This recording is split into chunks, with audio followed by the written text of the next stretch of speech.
Hello everyone, good afternoon, and today is 29th of January and এটা হচ্ছে second part. And সেদিনকে খাটে তোলার জন্য কাউকে আসতে হতো। আনফর্চুনেটলি মা বাড়ি থেকে কেউ আসতে পারেনি, কারণ কি রাত পেরোলেই মা বাড়িতে পুজো অ্যান্ড মামাকে একাই সব কিছু আয়োজন করতে হবে তার জন্য। অ্যান্ড মাসির বাড়ি থেকে কেউ আসতে পারলো না, কারণ ওরা পুরীতে গেছিলো অ্যান্ড ওরা ফিরতে ফিরতে আমাদের কাজ হয়েও যেত। So ultimate there was someone. So at the end of the day আমাদের গার্ড যে ছিল তার ওয়াইফকে অ্যান্ড তার বৌমাকে ডেকে নেওয়া হয়েছিল। অ্যান্ড দেন ওরা আসার পর আমরা ঘাটে উঠলাম। ঘাটে ওঠার পর রান্না করে দিচ্ছিল, মিন্স মানসা করে দিচ্ছিল আমাদের জন্য।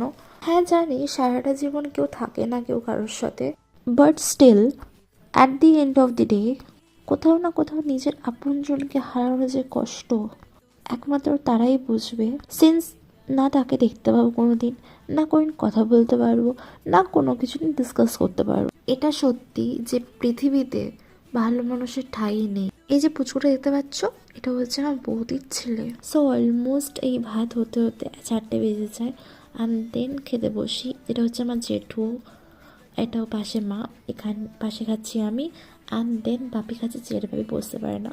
অ্যান্ড দেন খাওয়ার পর রিচুয়ালস আছে, এগুলো পুকুরে দিয়ে আসতে হয়। অ্যান্ড সেগুলো রাখতে যাচ্ছিলাম পুকুরের মধ্যে। এই ভিডিওর মধ্যে যতগুলো বাড়ি দেখতে পাবে এখানে সবকটাই আমার জেঠুদের বাড়ি। অ্যাকচুয়ালি আমার ঠাকুমার অনেক কটা ছেলে। অ্যান্ড যাওয়ার পথে দিদির সাথে দেখা হয়ে গেছিলো, ওদের সাথে কথাবার্তা বলছিলাম। অ্যান্ড দেন লেফট ওভারটা পুরোটাই পুকুরে দিয়ে দিলাম। অ্যান্ড সিন্স এই পুকুরটা হচ্ছে আমাদের বাড়ির পুকুর, আর বাড়িতে পুকুর থাকার পর বাইরে যাওয়া তো কোনো মানেই আসে না। অ্যান্ড আমরা জাস্ট নয়, এখানে সবাই পুরো ফ্যামিলি দিয়ে দেওয়া হয়েছিল। অলমোস্ট দিয়ে দিয়েছিল, আর কিছুজন হয়তো মেবি পরে দেবে। অ্যান্ড দেন বাড়ি যাচ্ছিলাম। সো দেখা হচ্ছে নেক্সট পার্টে।